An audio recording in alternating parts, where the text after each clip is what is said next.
是来打秋风吗？不如一并做了。老如来，你与我们联手灭掉此辽还不轻松？你僭越皇权多年，现下倒是想起头上还有皇帝了。凌家也有问题，对你有想法的何止一个？你就没想过再进一步？说，你怀疑谁？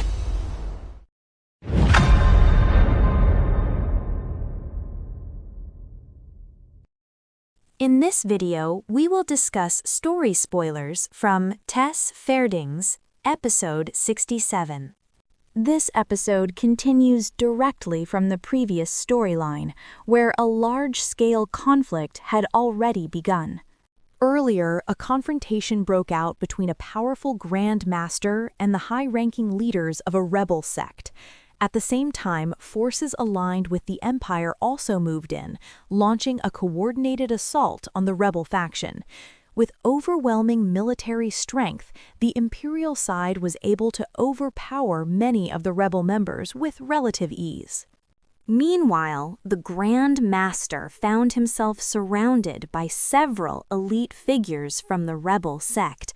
However, judging from the flow of the battle, he appeared to handle the situation calmly, as if the opponents posed little real threat to him. During this chaos, Qinmu was unexpectedly affected by a mysterious power, an enhanced vision linked to Emperor Dutian. It is implied that Emperor Dutian had previously left traces of his power within Qinmu, possibly as a way to observe events unfolding in Qinmu's world. While the true purpose behind this remains unclear, it adds another layer of intrigue to the story. As the battle escalated, the Grand Master continued pushing forward, eventually confronting the masked leader of the rebel sect. Just as the fight reached its peak, the arrival of members from the Thunder Club sect abruptly interrupted the confrontation. This moment became the core turning point of the previous episode. Now, the story moves forward. The appearance of the Thunder Club sect was met with hostility by members of the Tianmo sect who were present at the scene. The tension between these two sects was immediate and intense. Historically, they have followed very different paths, and their opposing ideologies have turned them into long-standing rivals. Verbal clashes quickly followed. The Tianmo sect mocked the Thunder Club sect with insults, while the Thunder Club sect responded by condemning the Tianmo sect as being corrupted and misguided. What makes the situation worse is that this rivalry is not only ideological, but also deeply personal. As attention shifted toward this conflict, the Grand Master seized the opportunity to eliminate another rebel figure, Zikong.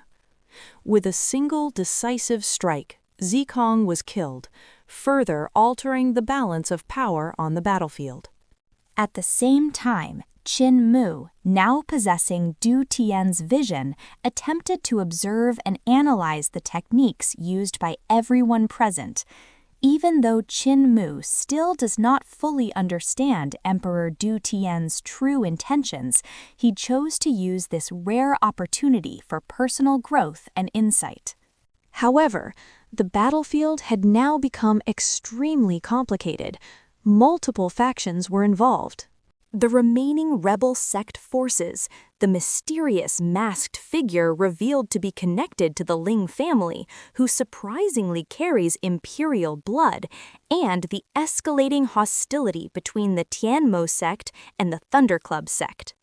With so many conflicting interests and unresolved grudges converging in one place, the situation spiraled further into chaos, setting the stage for even greater conflict in the episodes to come.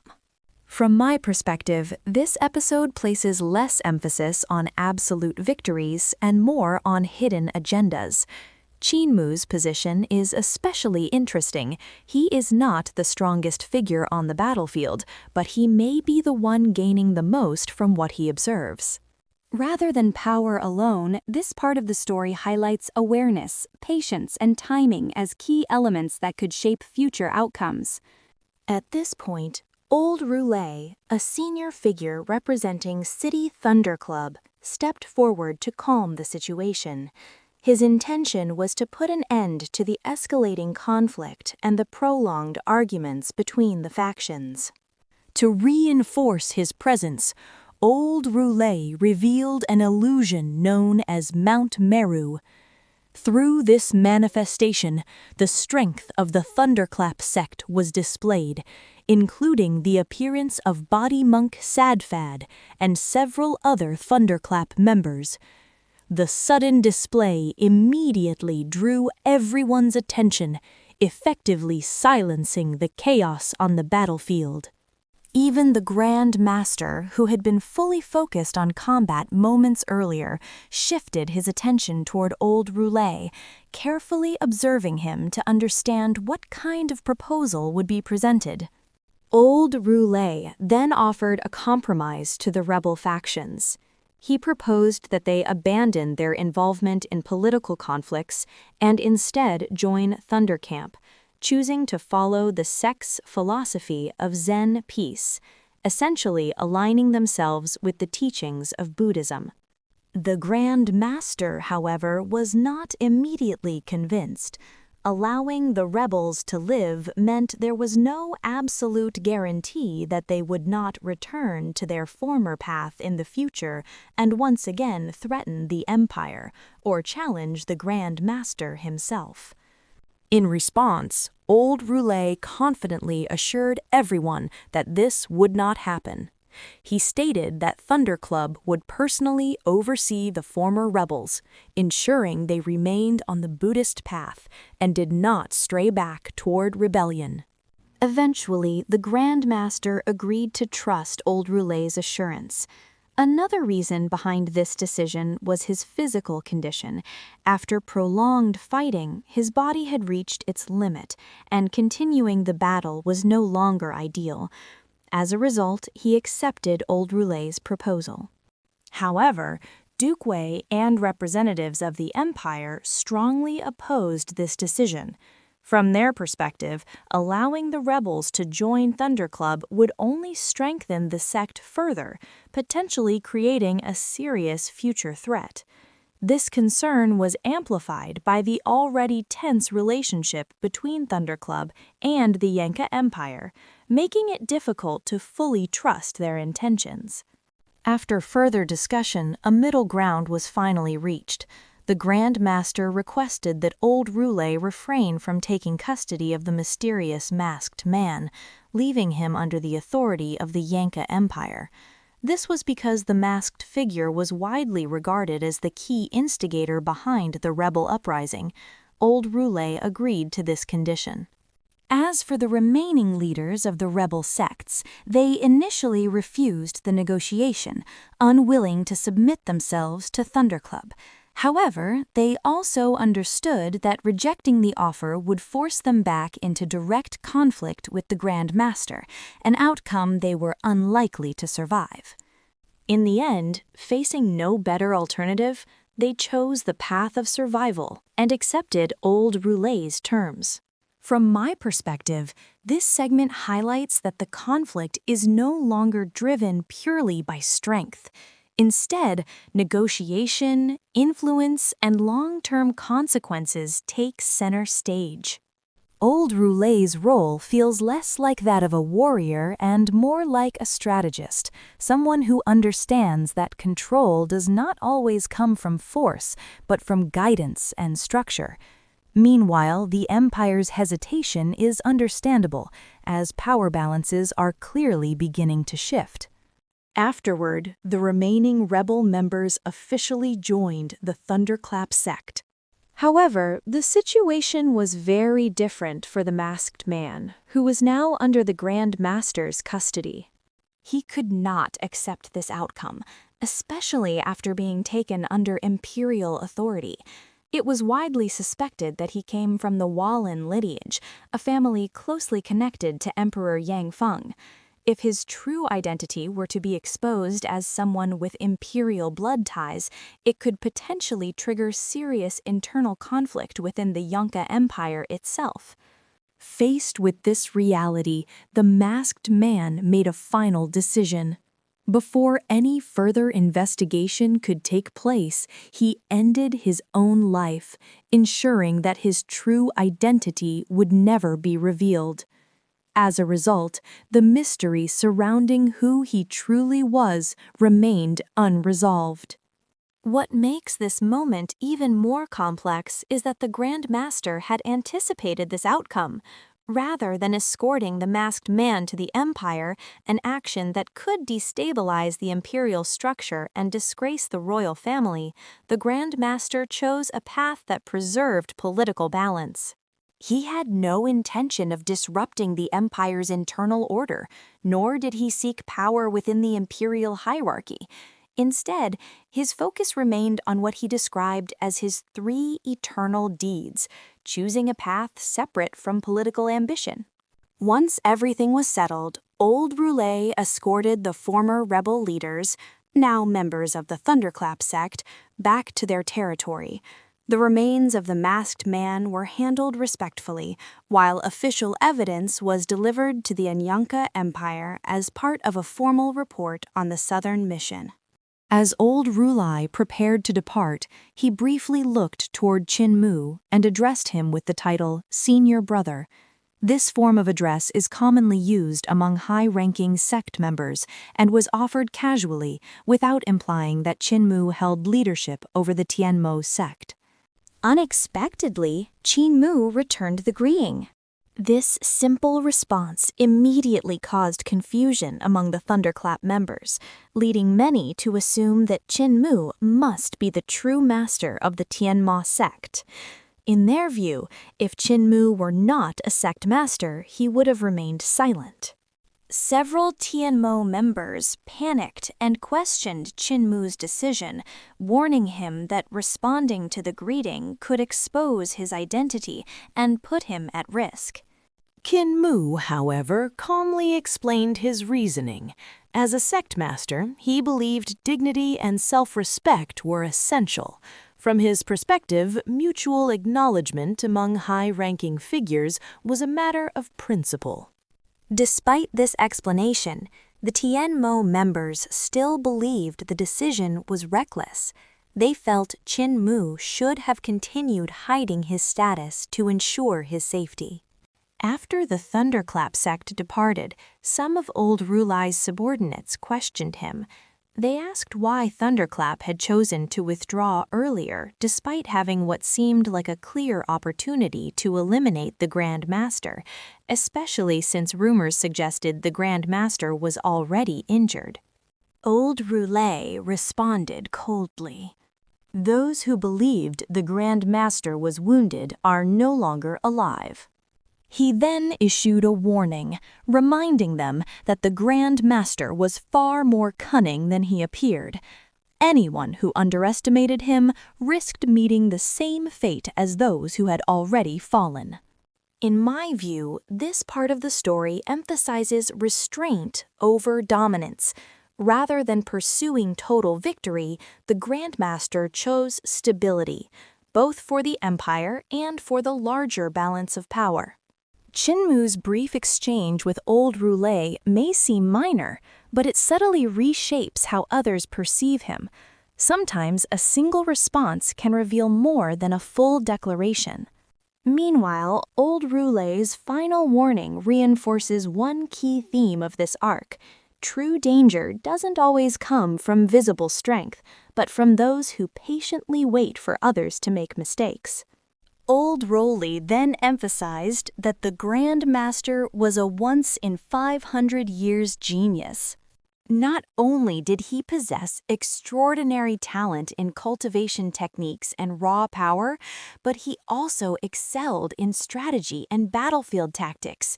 Because of this combination, defeating him through conventional means was nearly impossible.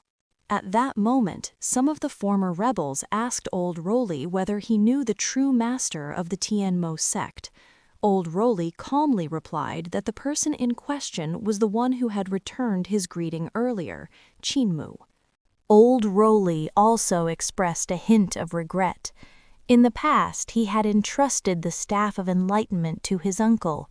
Unexpectedly, Uncle Ma later passed that staff to Qinmu, nearly allowing it to fall into his hands.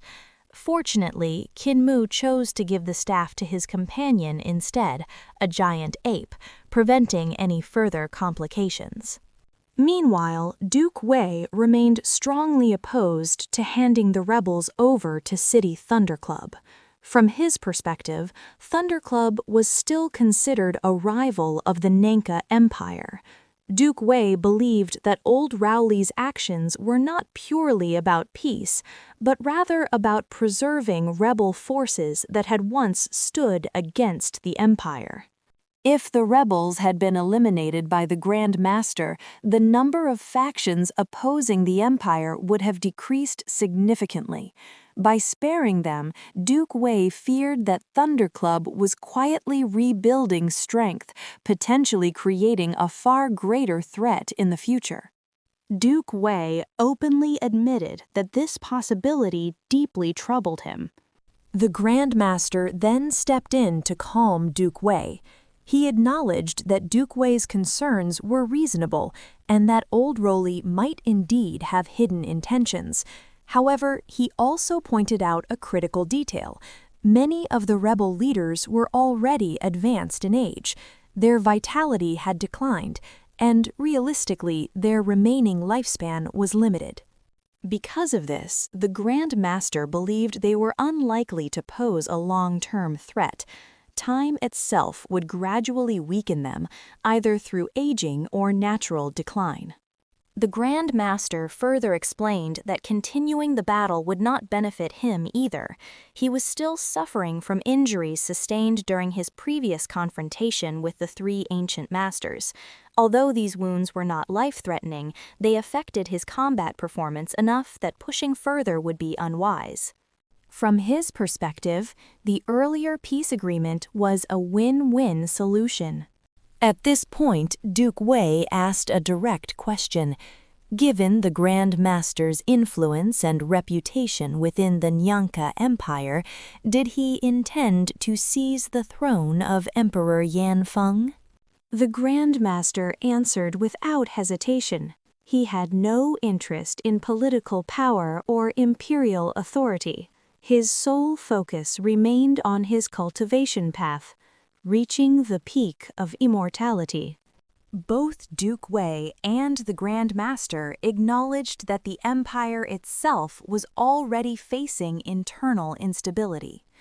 Multiple factions, including the Crown Prince and various noble families, were competing for influence and succession. Because of this internal struggle, true peace within the imperial court was already difficult to maintain. Afterward, the Grand Master requested Qinmu to assist in treating his injuries. As Qinmu examined him, it became clear that the Grand Master's condition was more severe than expected. The damage was not only external, but deeply rooted within his internal cultivation foundation.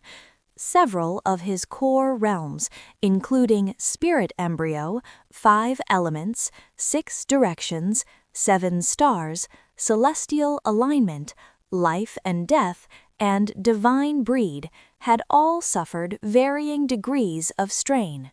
These were not ordinary wounds, but injuries affecting the very essence of his cultivation. In my view, this section highlights a rare moment of vulnerability for the Grand Master. Despite his reputation as an unmatched genius, even he is bound by the limits of time and injury. The contrast between Duke Wei's political anxiety and the Grand Master's detachment from power adds depth to the story.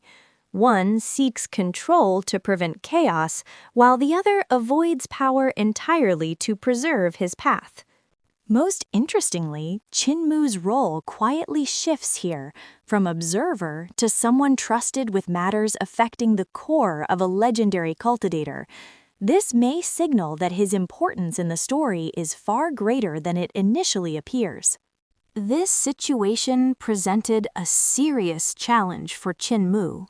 Healing internal cultivation damage was far more difficult than treating external wounds. Still, Qinmu proceeded with the treatment, using only the limited medicinal resources available during their journey. Qinmu planned to conduct a far more thorough healing process once they reached the Nyanka Empire.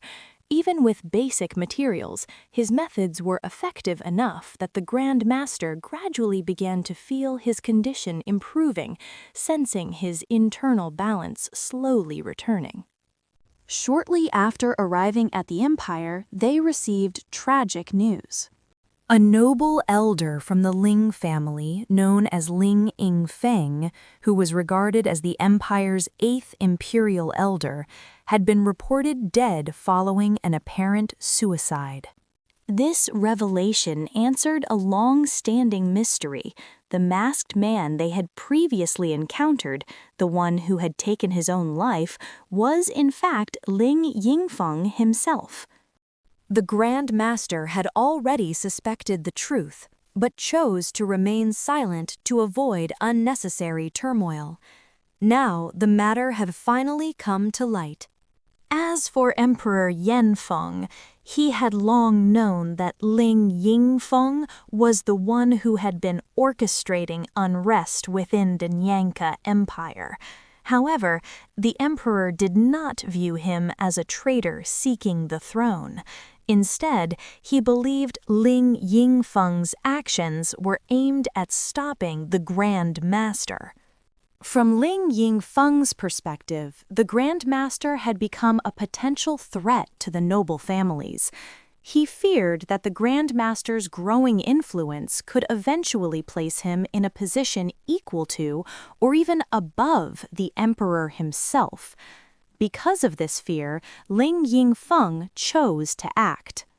Both Emperor Yangfeng and the Grand Master ultimately acknowledged the same conclusion. Ling Yingfeng was not their true enemy, but a man trying to protect his family in his own way. The Grand Master also reflected on his own role in this outcome. He understood that his overwhelming strength alone was enough to make others uneasy, even those who stood beside him. His presence had unintentionally become a source of fear. Because of this realization, the Grand Master began considering ways to change how others perceived him. Rather than remaining an isolated figure of immense power, he thought about forming closer bonds, such as building a family or deeper connections, so that others would no longer see him as an uncontrollable threat. With these thoughts unresolved, the story comes to a pause. The continuation of this arc will be explored in the next episode. Thank you all for watching until the end. If you enjoyed this video, don't forget to like and subscribe. See you in the next one!